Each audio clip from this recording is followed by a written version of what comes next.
Welcome back to Aarica's Kitchen. Explore the foodie in you. இன்னைக்கு நம்ம வீடியோல பார்க்க போற ரெசிபி boiled egg parotta.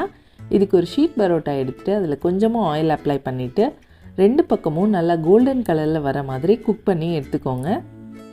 இந்த மாதிரி ஒரு 2-3 ஷீட் பரோட்டா எடுத்துட்டு அதை வந்து அந்த லேயர்ஸ் எல்லாம் லூஸ் பண்ணிட்டு அதை வந்து குட்டி குட்டி பீசஸா கட் பண்ணி எடுத்துக்கலாம். இந்த மாதிரி ரெண்டு அடி அடிச்சிட்டு நீங்க வந்து அந்த பீசஸ் வந்து பிக்க ட்ரை பண்ணீங்கன்னா ஈஸியா வந்துடும். இப்போ ஒரு கடாயில 2 டீஸ்பூன் அளவுக்கு எண்ணெய் சேர்த்துட்டு இந்த பரோட்டா பீசஸ் எல்லாம் ஆட் பண்ணிட்டு லோ ஃப்ளேம்ல வச்சு நல்லா குக் பண்ணுங்க. சோ அப்ப அந்த பரோட்டா பீசஸ் எல்லாம் கிரன்ச்சி ஆயிடும். இந்த ஸ்டெப் வேணாம்னு நினைச்சீங்கன்னா நீங்க பரோட்டாவை டீப் ஃப்ரை பண்ணி எடுத்துக்கோங்க. இப்போ ஒரு கடாயில 1 டேபிள்ஸ்பூன் அளவுக்கு எண்ணெய் சேர்த்துட்டு ஒரு பெரிய வெங்காயம் சேர்த்து நல்லா சாட்டே பண்ணிடுங்க. இதுல ஒரு 2 தக்காளி சேர்த்துக்கலாம். இப்போ இந்த தக்காளி வேகிறதுக்கு 1 டீஸ்பூன் அளவுக்கு உப்பு சேர்த்துக்கோங்க.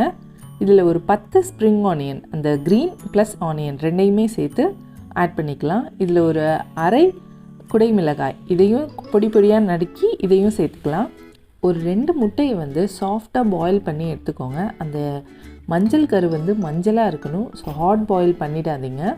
ஸோ இந்த மாதிரி சாஃப்டாக பண்ணிவிட்டு இந்த வெள்ளை கருவை மட்டும் கொஞ்சம் குட்டி குட்டியாக கட் பண்ணி வச்சுக்கோங்க. இப்போது இதில் இந்த மஞ்சள் கருவை ஆட் பண்ணிவிட்டு கிரேவியில் ஆட் பண்ணிவிட்டு இதை வந்து நல்லா மசிச்சு விட்டுருங்க.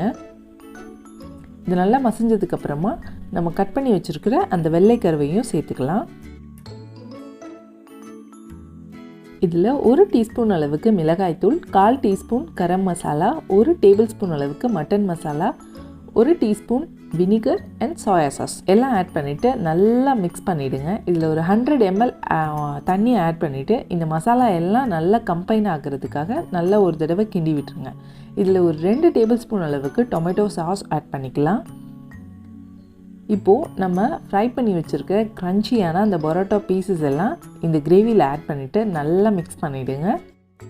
அவ்வளோதான், நம்மளோட சூப்பரான ஸ்பைசியான டேஸ்டியான பாயில்டு எக் பரோட்டா ரெடி. இது வந்து ரொம்பவே ஈஸியாக ரொம்பவே டேஸ்டியாக பண்ணிடலாம். கண்டிப்பாக ட்ரை பண்ணி பாருங்கள். இந்த வீடியோ உங்களுக்கு பிடிச்சிருந்ததுன்னா லைக் பண்ணுங்கள், உங்கள் ஃப்ரெண்ட்ஸ் அண்ட் ஃபேமிலிக்கு ஷேர் பண்ணுங்கள். தேங்க்ஸ் ஃபார் வாட்சிங்.